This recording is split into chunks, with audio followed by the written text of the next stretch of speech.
Dans cette vidéo, je vais te partager des conseils pour faire de la prochaine année la meilleure année. Ces conseils ils m'ont aidé à faire de cette année la meilleure pour moi et j'espère qu'ils pourront t'apporter un maximum de valeur.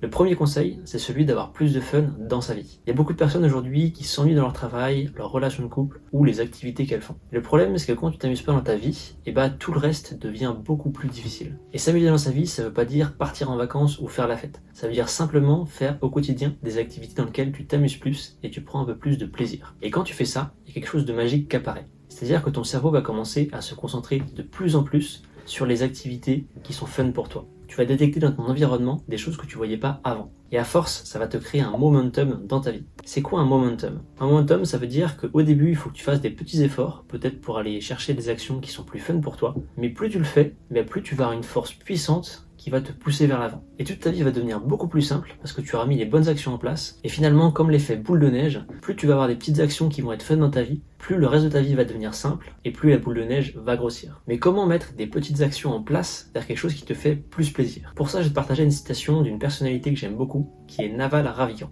On a posé la question à Naval, pour ceux qui n'aiment pas lire, comment les faire aimer la lecture? Et Naval a répondu, pour apprendre à aimer à lire, il faut commencer par lire ce qui est le plus facile et simple pour toi. Commence par lire des histoires de fiction, peut-être Harry Potter, peut-être même des histoires pour les enfants, si c'est ça que tu aimes bien. Et petit à petit, en lisant, tu vas naturellement te rediriger vers des lectures qui sont plus compliquées et surtout qui t'apportent plus de valeur par rapport à tes problèmes actuels. Mais dans le process, tu auras appris à aimer à lire. Et c'est pareil pour le fun. Trouve la plus petite action pour toi qui est possible dès maintenant. Peut-être que c'est t'inscrire à un atelier de céramique. Peut-être que c'est prendre des vacances en solo au soleil. Peut-être que c'est aller chercher un nouveau job ou te renseigner sur une nouvelle carrière. Et avant de passer à la prochaine partie, je t'invite à trouver cette petite action qui est la plus simple pour toi et qui est fun, que tu peux faire dès maintenant et qui va commencer à enclencher les dominos des prochaines actions. Le deuxième conseil, c'est celui de poser plus de questions. C'est un concept qu'on retrouve dans beaucoup de livres de développement personnel. Si tu veux comprendre ton point de vue ou ton sujet, il faut comprendre le point de vue et le sujet de l'autre. Et ça, c'est complètement contre-intuitif. Parce que ce qu'on a tendance à faire quand on n'est pas d'accord avec une personne, ça va être de vouloir montrer qu'on a raison, d'expliquer pourquoi on a raison et de vouloir convaincre l'autre. Mais le problème, c'est qu'en faisant ça, t'apprends rien du tout. Et ça, c'est quelque chose que j'ai commencé à faire cette année. Quand je suis pas d'accord avec quelqu'un, au lieu d'essayer de lui montrer que j'ai raison, je lui pose des questions. Est-ce que tu pourrais m'expliquer pourquoi tu penses comme ça? Quand est-ce que tu as commencé à penser comme ça? Est-ce qu'il y a des gens qui sont pas d'accord avec toi? Ou quelle est la personnalité ou le livre qui t'a inspiré à penser comme ça? Et le fait de se renseigner sur comment l'autre fonctionne, ça va apporter un nombre énorme de bénéfices. Premièrement, tu vas être moins réactif. Tu vas réussir à lâcher plus prise sur tes émotions. Deuxièmement, tu vas avoir plus de perspective. Au lieu de comprendre seulement ton point de vue, tu vas commencer à voir les points de vue des autres qui vont s'ajouter et faire des liens avec ton point de vue. Troisièmement, tu vas comprendre comment les gens fonctionnent. Et les relations sociales font absolument tout. Kate Ferrazzi l'explique dans son livre Never Eat Alone. Tout ce que tu veux dans ta vie, tu peux l'obtenir en connaissant les bonnes personnes et en ayant les amis qui te correspondent. Le quatrième avantage, c'est que ça va renforcer tes relations et ton empathie. En comprenant le point de vue de l'autre, tu vas renforcer la connexion avec l'autre. Tu verras, l'autre va être très surpris. On n'est pas habitué à ce que les gens essayent de nous comprendre, surtout quand il y a un désaccord. En voyant que tu t'intéresses à elle, la personne va être plus ouverte et va développer plus d'empathie pour toi. Si la vidéo te plaît jusqu'ici, tu peux t'abonner à ma chaîne pour avoir accès aux prochaines vidéos et avoir accès au résumé de livres que je vais faire. Le prochain conseil, c'est de laisser une trace dans ton évolution. Au fur et à mesure des années, tu changes et tu évolues énormément. Mais le problème, c'est qu'on a rapidement tendance à se faire des idées sur qui on était avant, quels étaient nos objectifs, ce qu'on pensait, ce qu'on ressentait. Et finalement, il nous arrive de répéter les mêmes comportements sur des leçons qu'on a déjà apprises il y a quelques années. Et le fait de pouvoir écrire au quotidien comment tu te sens, quels sont tes objectifs, ça va te permettre de pouvoir repérer des schémas qui se répètent. Par exemple, pour moi, en relisant mes anciens journaux, j'ai pu repérer que j'étais souvent très réactif et que je me souciais trop de ce que pensent les autres. Et ça, je l'ai vu en me relisant. Je me suis rendu compte que j'étais pas forcément avant comment je pensais que j'étais. Et le problème, c'est que écrire, c'est pas souvent très agréable. Il y a des moments où on va vouloir écrire et on va écrire tous les jours pendant une semaine, et d'autres moments, on va être en voyage, on va être dans une autre période de vie, et finalement, on va oublier d'écrire pendant 3 mois. Et ce que je me suis rendu compte, c'est que c'est dans les périodes où je ne voulais pas écrire que ma vie était le plus intéressante. C'est là qu'il y avait les vraies leçons dont je pouvais apprendre par la suite. Donc ce que j'ai fait, c'est que j'ai commencé à mettre une routine en place pour écrire sur un journal. J'ai mis sur mon agenda un rendez-vous, écrire toutes les 2 semaines. Au début, c'était un petit peu chiant, parce qu'il y a des moments où j'avais pas envie d'écrire. Et finalement, l'habitude s'est mise en place.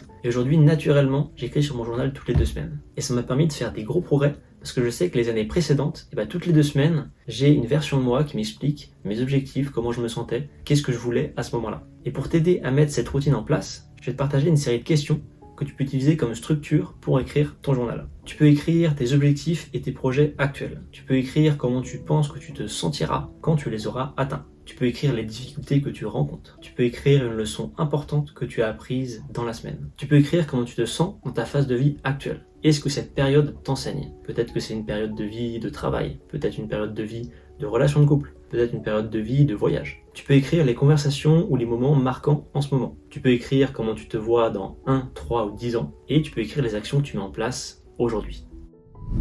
Le prochain conseil, c'est de faire de ton sommeil une priorité. Le sommeil, c'est un petit peu comme ce qu'on a vu avant sur le fun. Plus tu commences à avoir de fun dans ta vie, plus ta vie devient simple. Plus tu commences à avoir un sommeil stable et réparateur, plus tes journées deviennent simples. Et ce que je vais te partager maintenant, c'est les conseils qui m'ont permis d'avoir un sommeil stable depuis à peu près 1 an maintenant. Sens-toi libre de t'inspirer d'eux ou de les modifier légèrement. La première règle, je la tiens de Ali Abdaal, qui est un youtubeur anglais. Ali donne la règle du 3, 2, 1. 3 heures avant de dormir, arrête de manger. 2 heures avant de dormir, arrête de boire. Et 1 heure avant de dormir, arrête les écrans. Cette règle, elle permet d'avoir un moyen mémotechnique super simple pour se rappeler de ce qu'il faut plus faire avant de manger. Comme ça, quand tu manges chez un ami, chez de la famille ou que t'es pas chez toi, tu peux garder les chiffres 3, 2, 1 en tête pour avoir cette structure. Le deuxième conseil, c'est d'avoir une routine pour calmer ton corps et ta pensée avant de dormir. Cette routine, elle me permet parfois de travailler ou d'être sur les écrans jusqu'à 21h30 et de m'endormir parfaitement. Ce que je fais, c'est qu'à 22h, je vais faire une série de respirations. Cette respiration, je la tiens de l'entreprise Swanwick. Swanwick, c'est l'entreprise la plus fiable qui a fait des études sur le lien entre la lumière bleue et le sommeil. En théorie, il faudrait mettre ses lunettes avant de dormir pour bloquer la lumière bleue sur les yeux. Dans l'absolu, c'est un petit peu gadget, ça fait une petite différence, mais c'est pas énorme, donc c'est pas la priorité que je te conseille. Dans tous les cas, ce que eux conseillent, c'est de faire une respiration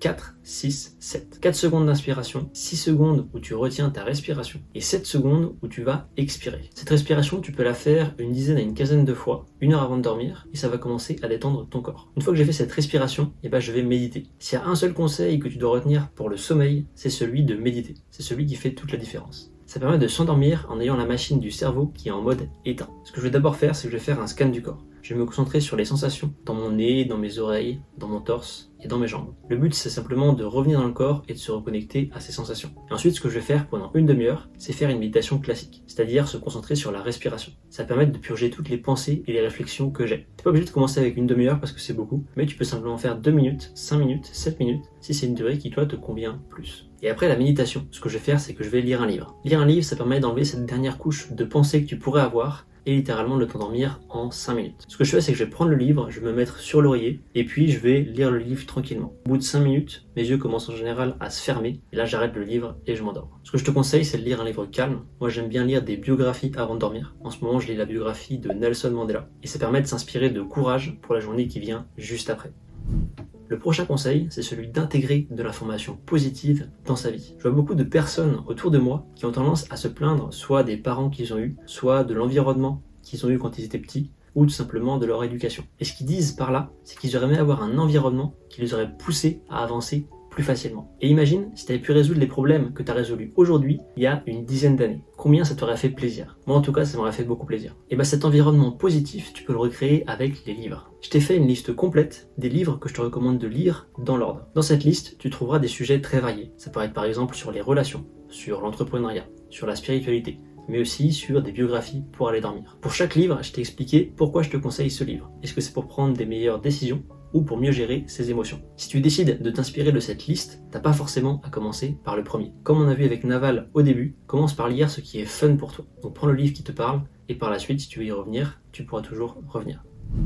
Le prochain conseil, c'est de prendre des habitudes très lentement. Je vois encore beaucoup de personnes autour de moi qui vont faire du sport à fond pendant 3 semaines, aller à la salle de sport, courir, faire du volley, et puis pendant 3 semaines après, elles font plus rien. Il semble qu'elles ont perdu la motivation et elles savent pas trop ce qui se passe. Et le problème, c'est que ça crée une charge mentale énorme. Il y a 3 semaines, tu étais fier de toi, tu étais sur un momentum vers le haut, et maintenant tu as perdu la motivation et tu sens que tu es sur une pente vers le bas. Et tu vas sûrement te poser un tas de questions, peut-être un petit peu stressé, et te dire que tu devrais faire plus d'efforts pour être en meilleure santé. Et avoir toujours ces pensées qui tournent en boucle dans ton cerveau, ça t'empêche de passer du temps sur des problèmes plus importants. Donc ce que je t'invite à faire pour la prochaine année, c'est apprendre des habitudes très lentement. Il y a 2 livres pour ça qui peuvent t'aider. C'est Un rien peut tout changer de James Clear et L'effet cumulé de Darren Hardy. Concrètement, dans ces livres, les auteurs te conseillent de prendre à chaque fois la plus petite action que tu peux. Par exemple, si tu veux commencer à courir à pied, et que tu penses que tu aimerais le faire toutes les semaines, et ben commence toutes les 2 semaines ou 3 semaines. Le fait de commencer petit et lentement, ça va créer une faim en toi. Tu vas avoir envie d'en faire plus. Ça va te frustrer d'y aller que toutes les 3 semaines. Et si tu maintiens ce rythme pendant plusieurs semaines, plusieurs mois, et ben l'habitude va commencer à se créer sans effort. Et finalement, à terme, le fait de faire du sport et de manger sain, peut-être que ça te demandera aucun effort. Et quand ça te demande aucun effort, et ben tu peux utiliser ton attention et ton énergie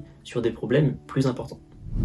Et le prochain conseil, c'est celui de faire un jeûne régulièrement. Aujourd'hui, il y a beaucoup d'études qui ont établi la relation entre la santé mentale et la santé du système digestif. Si tu te sens lourd dans ton estomac et ton intestin, tu vas te sentir lourd dans ton cerveau. Si tu te sens léger dans ton système digestif, tu vas te sentir léger dans ta tête. Et souvent on s'en rend pas compte. Mais le fait de manger tous les jours, ça crée une accumulation progressive dans le corps. Aujourd'hui, moi ce que je fais, c'est que je fais un jeûne de 24 heures toutes les 2 semaines. 24 heures, ça veut dire que tu manges le soir, tu sautes le repas du matin, tu sautes le repas du midi, et puis tu remanges le soir. C'est une durée qui est tenable sur le long terme, et peut-être au début ce sera difficile pour toi, mais tu vas rapidement t'habituer, t'inquiète pas. Toutes les 2 semaines, c'est déjà un rythme assez fréquent, donc n'hésite pas à commencer pour toi tous les mois, tous les 2 mois, prendre la plus petite durée sur laquelle tu te sens à l'aise. Le jour J, pense à bien t'hydrater, parce que ton corps va utiliser les ressources que tu as en toi, le glycogène, pour pouvoir fonctionner. Et pour ça, il a besoin d'eau. Je te détaille pas plus que ça le jeûne, il y a un tas de vidéos sur internet, ils t'en parleront bien mieux que moi, mais ce que je te conseille, c'est de garder cette structure de 24 heures, toutes les 2 semaines ou tous les mois, à terme.